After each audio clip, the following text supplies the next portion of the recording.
வணக்கம் மக்களே, welcome to Bigg Boss talks. இன்னைக்கு பிக் பாஸ் தமிழ் சீசன் என்னோட டே 1 ஸ்டார்ட் ஆயிடுச்சு. டே 1 ஸ்டார்ட் ஆனதோட மட்டும் இல்லாமல் சண்டையும் ஸ்டார்ட் ஆகி விட்டது. டே 1 தான் ஸ்டார்ட் ஆகணும்னு பார்த்தா சண்டையும் ஸ்டார்ட் ஆகணுமா ஆயிடுச்சு.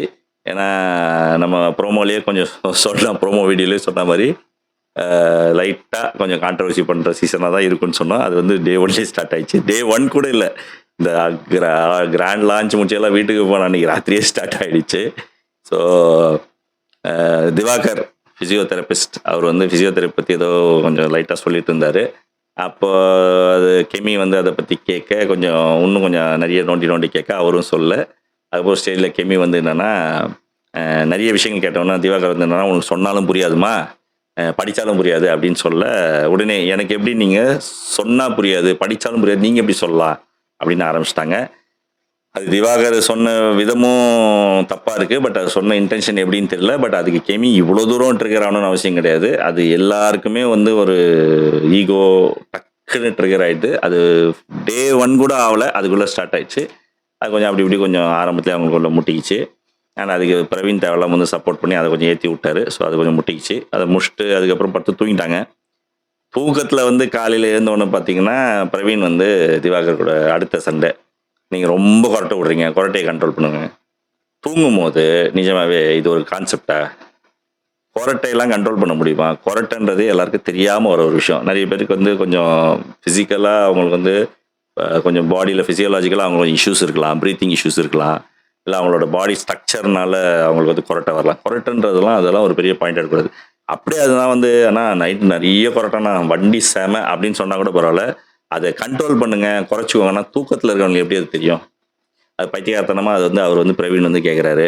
அது தேவையில்லாமல் ட்ரிகர் ஆகி அது வந்து நீயும் தான்மா நிறைய கொரட்டை விட்டுன்னு சொல்லி திவாகர் சொல்ல 2 பேரும் வந்து சண்டை போட, அதுக்கு பிரவீன் வந்து ஃபஸ்ட்டு டே காலையில் சொல்கிறாரு, இந்த கை நீட்டி பேசலாம் வச்சுக்காது, நான் வந்து சாதாரணமாக ரொம்ப கோவக்காரர், மண்டை சூடேறிடுன்றாரு.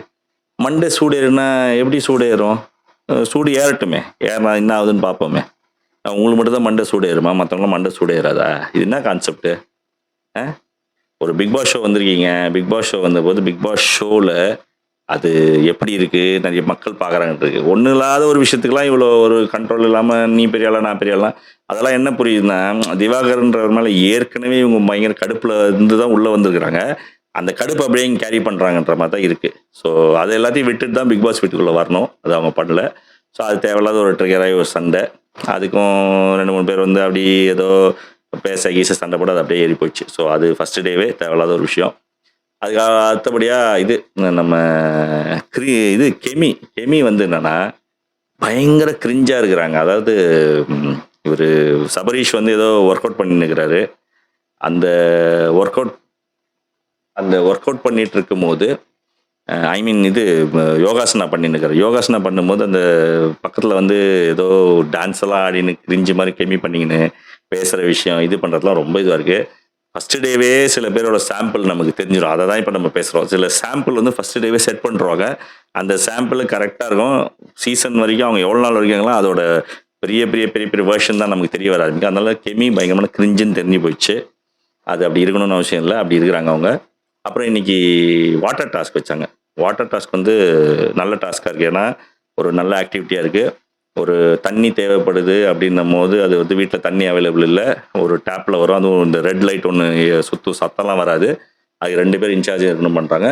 ஸோ வீடை வந்து 2 வீடாக பிரிச்சிருக்காங்க. சூப்பர் டீலக்ஸும் அண்டு இதுன்னு பிரிச்சிருக்காங்க. அது பேர் என்ன, நார்மல் பிக் பாஸ் வீடுன்னு. ஸோ சூப்பர் டீலக்ஸில் இருக்கிறவங்களுக்கு சில பெனிஃபிட்ஸ் இருக்குது. அது பேஸ் பண்ணி தான் டாஸ்க் இருக்குன்னு நினைக்கிறேன். அந்த டாஸ்க்கெல்லாம் வின் பண்ணுறவங்க சூப்பர் டீலக்ஸ் போகலான் போது அதுக்குள்ளே தான் நிறைய கான்ட்ரவர்சி சண்டை காம்படிஷன் வரும்ன்ற மாதிரி வச்சுருக்காங்கன்னு நினைக்கிறேன். ஸோ பார்ப்போம். அந்த சூப்பர் டீலக்ஸ் வீட்டில் இருக்கிறவங்களுக்கு நிறைய பெனிஃபிட்ஸ் இருக்குது. ஸோ சூப்பர் டீலக்ஸ்லேருந்து ஒருத்தர் வந்து வாட்டருக்கு சூப்பர்வைசர் மாதிரி அவருக்கு சப்போர்ட் பண்ணுற மாதிரி ஒரு சப்போர்ட்டிங் பீப்புளாக வந்து பிக் பாஸ் வீட்டிலேருந்து வரணுங்கிறாங்க. ஸோ கமருதீனை வந்து அந்த சூப்பர் டீலக்ஸ் வீட்டிலேருந்து செலக்ட் பண்ணியிருக்காங்க வாட்டர் சார்ஜ் இன்சார்ஜாக. இவர் சபரீஷ் வந்து சப்போர்ட்டிங் வர்றார். இது எப்படி சூப்பர் டீலக்ஸ் வீடு எப்படி இந்த இது பிக் பாஸ் வீடுன்னு பிரிச்சாங்கன்னா, இவங்க ஒருத்தருங்க ஆடியோ லான்ச்சுக்கு வந்தபோது, கிராண்ட் லான்ச்சுக்கு வந்தபோது இந்த வாட்டர் இது நீர் நெருப்புன்னு பிரித்தாங்கல்ல. நெருப்புனா ரெட்டு, நீருனா ப்ளூன்னு பிரிச்சாங்கல்ல. அது யாரெல்லாம் ப்ளூ எடுத்தாங்களோ அவங்கெல்லாம் வந்து சூப்பர் டீலக்ஸ்க்கு போயிட்டாங்க. ஏன்னா கம்மியான ஆளுங்க தான் அதை எடுத்தாங்க, கம்மியான ஆளுங்களாம் அங்கே போட்டாங்க சூப்பர் டீலக்ஸில். ஸோ அப்படி தான். பட் இதுக்கு மேலே டாஸ்க் பேஸ் பண்ணி தான் இருக்கும் வாரம் அப்படின்னு நினைக்கிறேன். ஸோ அது ஒன்று. அதுக்கப்புறம் நாமினேஷன் வந்தது. நாமினேஷனில் வந்து எல்லாரும் 12 பேர் வந்து கலையரசனுக்கு ஓட்டு போட்டு கலையரசனை போட்டு தாக்கிட்டாங்க. அதுக்கப்புறம் திவாகரையும் நாமினேட் பண்ணி விட்டாங்க. ஸோ இந்த பிரவீன் காந்தி நாமினேஷனில் இருக்கிறாரு. அப்புறம் நம்ம பிரவீன் நாமினேஷனில் இருக்காரு. அப்புறம் இன்னும் யார் யார் நாமினேஷன் இருக்கான்னு சொல்லி ஃபுல்லாக பார்க்கல. அது நாளைக்கு வீடியோவில் நான் சொல்கிறேன் பார்த்துட்டு. ஸோ பட் கலையரசனை வந்து டார்கெட் பண்ணிட்டாங்க. பிரவீன் காந்தி திவாகரை டார்கெட் பண்ணிட்டாங்க. ஸோ அவங்களாம் நாமினேஷனில் இருக்கிறாங்க. ஸோ பார்ப்போம். அண்டு கலையரசன் வந்து நான் திவாகர் சொன்ன ரீசன் தான் சரியான ரீசன். அது வந்து கொசு தொல்லை தாங்க முடியல அப்படின்ற மாதிரி தான் சொன்னார். எல்லாருமே சொன்னாங்க. பட் இவர் சொன்னது ஏன் ஸ்பெசிஃபிக்காக நான் இங்கே சொல்கிறேன்னா, அப்போ தான் கொஞ்ச நேரத்துக்கு முன்னாடி தான் அவர் என்ன பண்ணார்னா, போயிட்டு இவர் திவாகர் வந்து கொஞ்சம் இந்த ரீல்ஸ் பண்ணுறன்ற பேரில் இவர் மாஸ்டர் படத்தில் நம்ம விஜய் சேதுபதி பண்ணுவார்ல, இந்த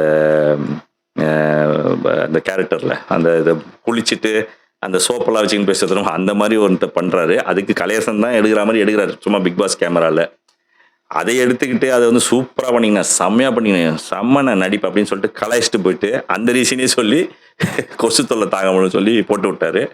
ஸோ அது மாதிரி தான் இருக்குது. பார்ப்போம் ஒருத்தரோட கலரு ஷேட்லாம் இருக்குது. என்னன்னா கொஞ்சம் டீசெண்டாக மரியாதையாக ஒரு ரெஸ்பெக்டோட இவங்க இந்த சீசனை நடத்துனாங்கன்னா விளையாடாங்கன்னா நல்லாயிருக்கும்.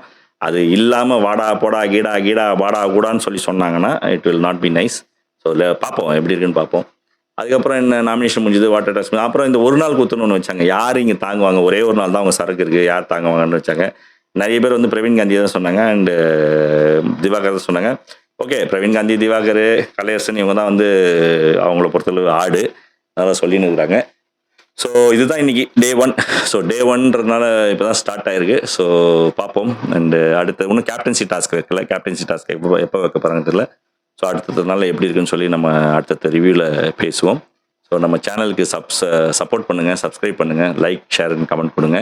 அண்ட் நம்ம சேனலுக்கு நல்ல உங்கள் ஆதரவு ரொம்ப முக்கியம், சப்போர்ட் பண்ணுங்கள். மிக்க நன்றி மக்களே.